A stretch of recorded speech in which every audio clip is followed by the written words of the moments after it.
I'll start completely contrary to the normal rules of speaking with two apologies. Firstly for sitting down, but apparently the microphones and the video make that sort of not necessary but easier. Secondly, I've got to leave, as I said, in half an hour or so, because I've got to go to another meeting. But the reason for that is that the actions of the government in the last year and a half have suddenly made freedom popular. Well, they've made my arguments on freedom popular, so suddenly I've got busy again. So that's why I'm having to dash off. Let me start with a question. How many of you, or did any of you, see Lord David Frost's speech this morning, our Brexit secretary now? Any of you? No. In that case, I will start by reading you a quotation from it, just to show I'm still supporting the party line in some respects. What he said was, all history, all experience shows that democratic countries with free economies which let people keep more of the money they have earned, make their own decisions and manage their own lives are not just richer but also happier and more admired by others. That was the point he made, all right? He's talking about freedom, of course.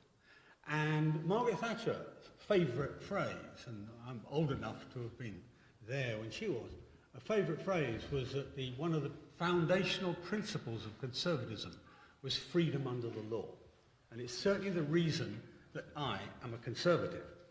But freedom is more important than just a sort of comfortable ideological idea that we can, a flag that we can all gather around. Yeah, freedom is the principal reason that the United Kingdom has had a long and illustrious history, successful history. That's what David Frost was essentially referring to, both our history and, of course, given his job, our future. Now, that freedom of action, freedom of thought, freedom of belief, freedom of association, freedom of speech, all freedom under the law, has been fundamental to defining the nation we are today. It's defined our culture, our democracy, our society, our scientific achievements, our economy, our literature. Freedom of thought gave us Newton and Faraday. It gave us Shakespeare and George Bernard Shaw. All right, he was Irish, but we allow that too. And freedom of action, personal property rights, freedom of interference by the state, uniquely made us the home of the first industrial revolution. That was who we are. That was who we are. Yeah.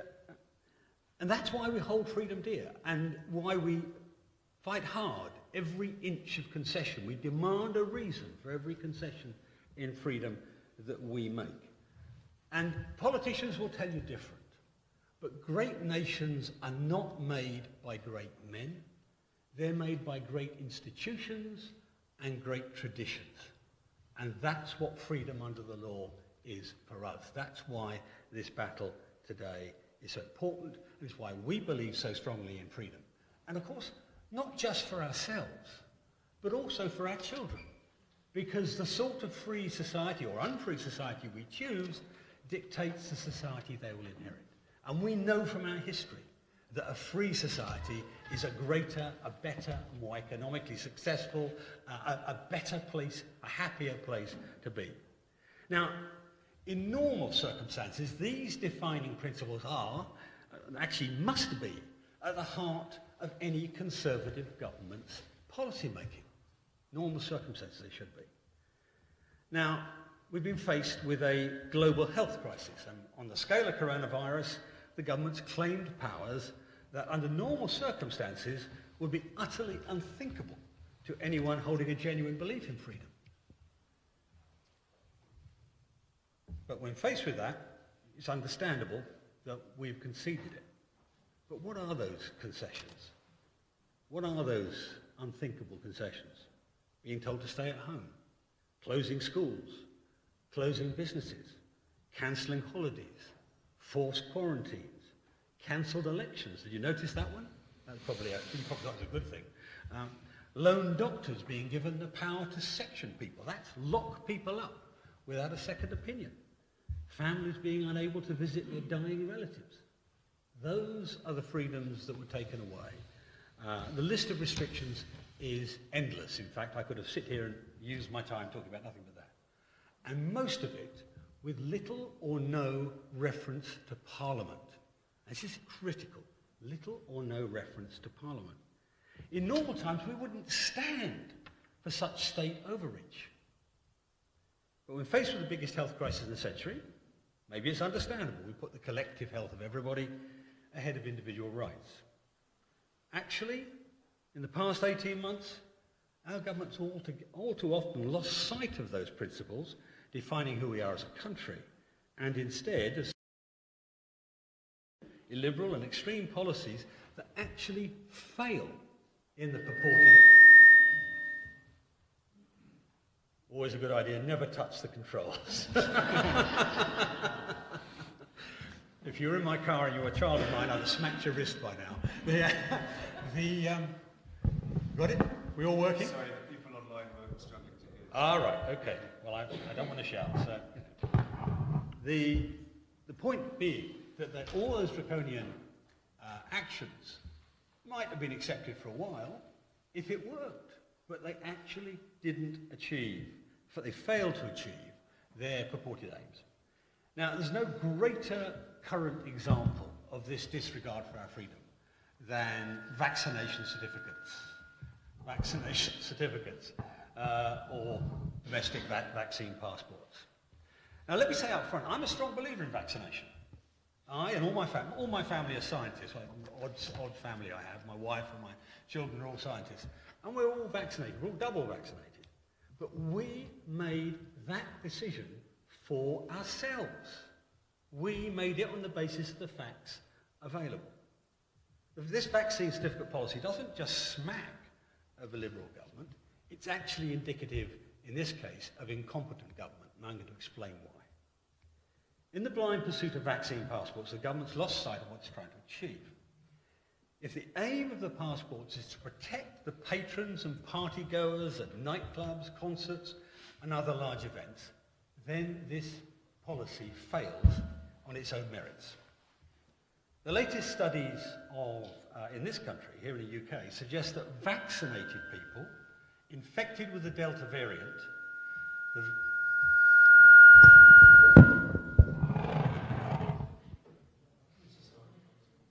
all right, let's start again.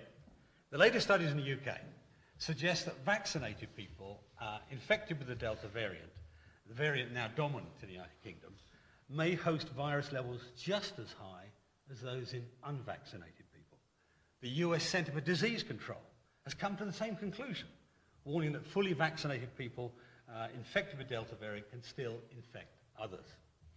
Now, these are the very same people who will be allowed into nightclubs, concerts, and other mass events under the plans floated by the government. Given these findings, however, a vaccine passport gives a false sense of security for those using them to visit those settings. So not only are vaccine passports illiberal, demanding that we as an ordinary British citizen produce our papers to do something which is normal in our daily lives, they're also actually deceptively dangerous. They will have the opposite effect to that which is intended. However, it seems to me that the arguments being put forward on the grounds of public protection are actually only part, maybe even a small part, of what the government are actually up to here. Have you noticed that the party conference does not require vaccine certificates to get in? Funny that, isn't it? Given that there are thousands here in close proximity over several days, more people and for longer than you get in any nightclub that I'm aware of anyway, you might think, you might think, I'll come back to that in a moment, you might think that the logic of vaccine certificates would insist we have them. I went to some meetings last night that would have been probably closed down if they were nightclubs. They were so busy and packed and people in close quarters to each other, but we don't have vaccine passports for them. You might think the logic of vaccine certificates would insist that we have them, but it misses the point. I regret to tell you that the average age of people attending party conference, even this year, which is quite a low year, is rather higher than those of people going to nightclubs. So I'm told, anyway. More than a little bit higher. In truth, vaccine certificates are not first and foremost about protecting infection in nightclubs. They are in fact an unsubtle and incompetent attempt to coerce young people into getting vaccinated so they can pursue what they view as their normal lives. Ask yourself, which would be a greater incentive for a young person to get vaccinated? Being denied access to a nightclub or being denied access to Conservative Party conference? I'm afraid we lose, yeah? So that's why we're not being challenged here. Indeed, as Steve will probably be able to tell you later, we also weren't required to provide our vaccine passports when we went to number 10, were we? Indeed. Oh, and I didn't go, but in case they ask. Oh, well, yeah. You were on strike, I wasn't. So that's what it's about. It's actually not about public health in that sense. It's about trying to push a policy by a sort of covert coercion, about pressurising people to get vaccinated.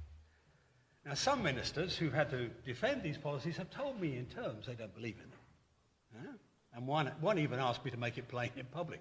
I'm not going to do it here, but that he wasn't really supporting it. They didn't believe in the policy. But ministers who have enthusiastically promoted these policies have done so, frankly, with a pretty loose grip on the science. Michael Gove, to pick one, has said that turning down vaccines are selfish and are putting other people's lives at risk. But this is implying that the benefits of my vaccination are for you, not for me. That the primary purpose of the vaccine is social protection. Well, is it true? No, far from it. Let's look at who actually gains from a vaccination. When a person has received both jabs, as I have, I'm so old, I had it a long time ago, their protection against death from COVID is almost 100%. Almost 100%. Vaccines, of course, also give over 90% protection from serious illness. So by having my double vaccination, I am protected from death and I'm protected from serious infection. But as you've seen, the vaccines are not as effective at cutting transmission. And even those who double jab can go on to pass on the virus. At best, the reduction is 50%. So I'll ask again, who is being protected by this vaccine? Who am I actually hurting by not getting it? Me. You know, it's not my friends, my family, society at large I'm protecting. It's me I'm protecting. So it's not selfish making that decision one way or another. It's just deciding on my own benefit. And so I'll happily grant that Michael Gove will know more about nightclubs than I do. but you know, his grip on science is not so clear.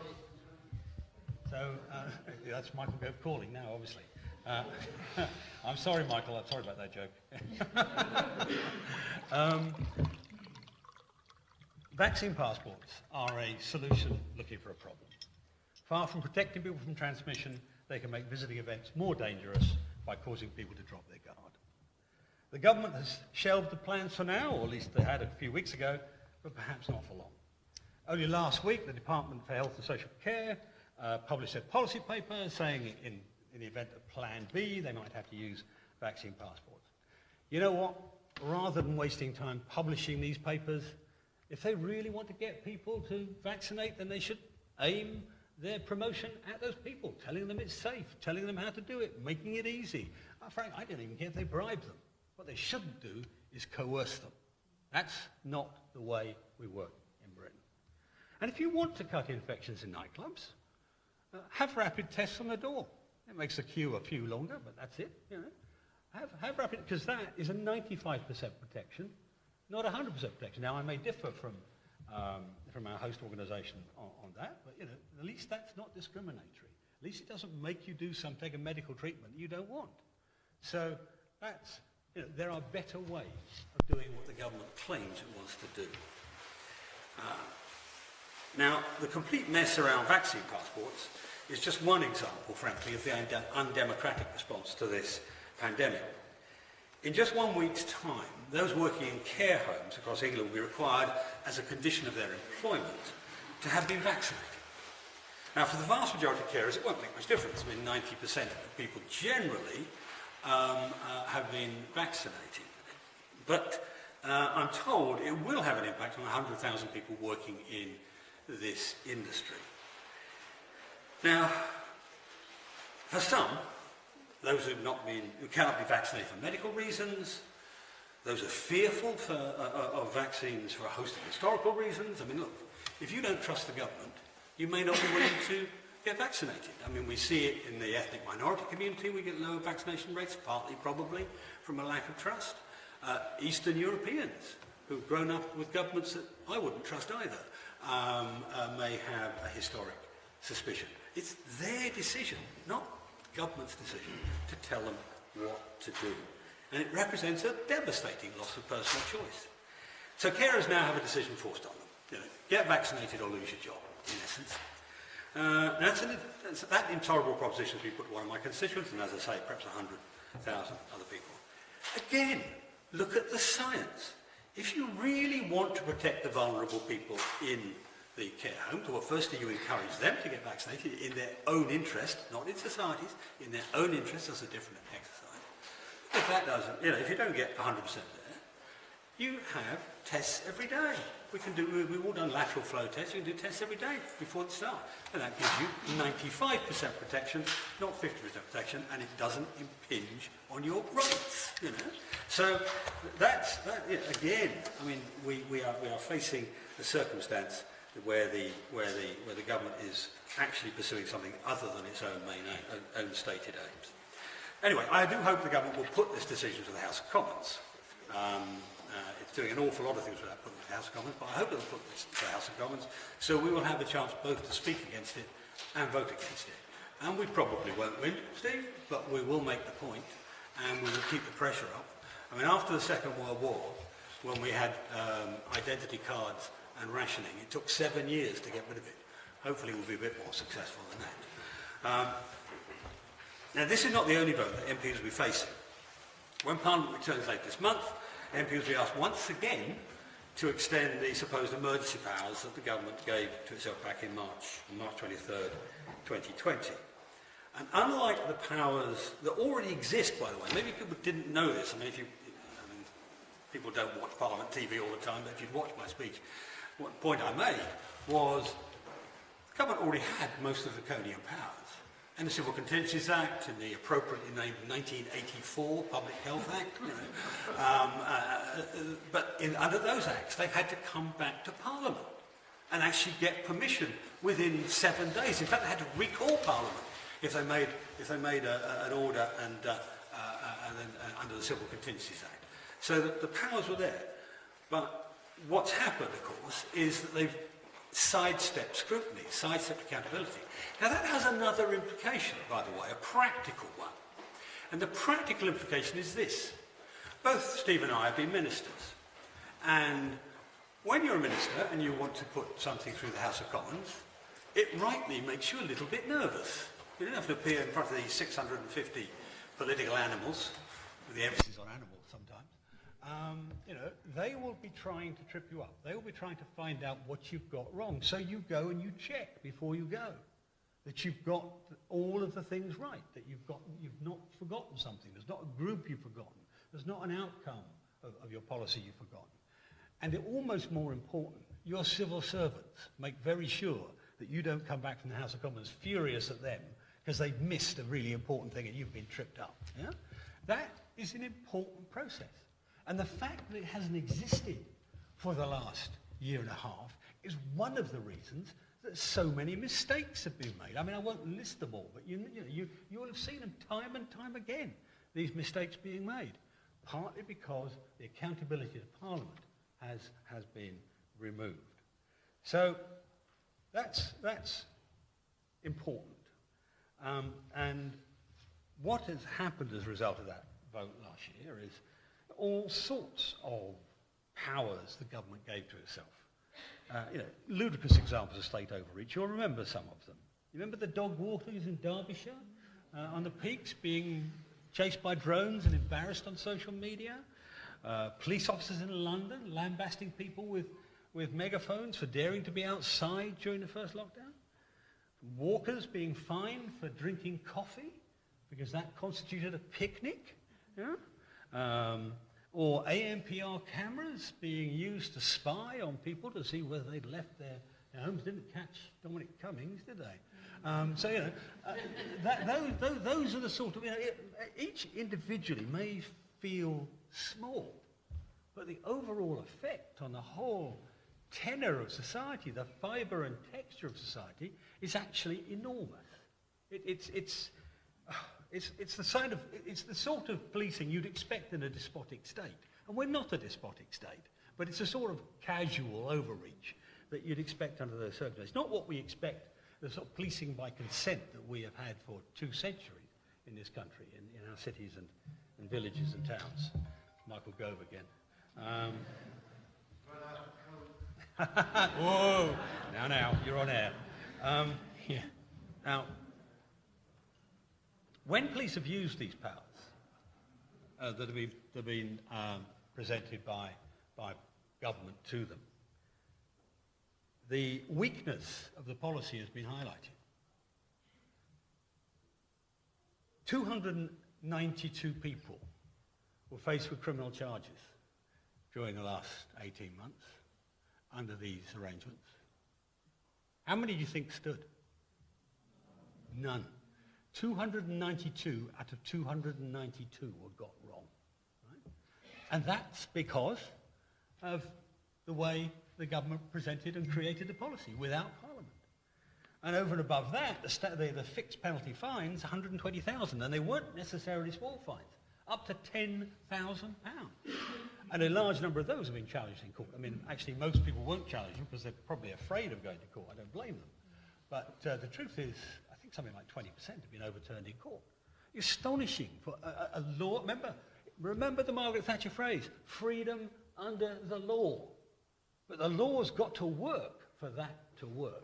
And this is a demonstration of it failing. And apart from that, one of the things that the National Police Chiefs Council showed in their statistics is that not only that, these fines are a postcode lottery. Just down the road in Merseyside, the rate of fining is 519 per 100,000 people. Where I live, in Humberside, it's 69. Now, I don't think the people of Humberside are that much more law-abiding than the people of Liverpool. But, and I don't think the police are influenced by my presence, but the truth is, it's a postcode lottery. It's a postcode lottery on your future, on your money, on your bank account, on your, not quite criminal record, but your record with the police. So, again, this is not just wrong, it's dangerous. It's dangerous for the integrity of the justice system. It's dangerous for public trust in policing, and that's pretty fragile right now. Think about it. And it's dangerous for liberty. All putting at risk the principles that, as Conservatives, we stand for. And it must change. Over the last 18 months, we've failed to trust people to do what is right. Instead, we've wrongly relied on the government and overzealous policing.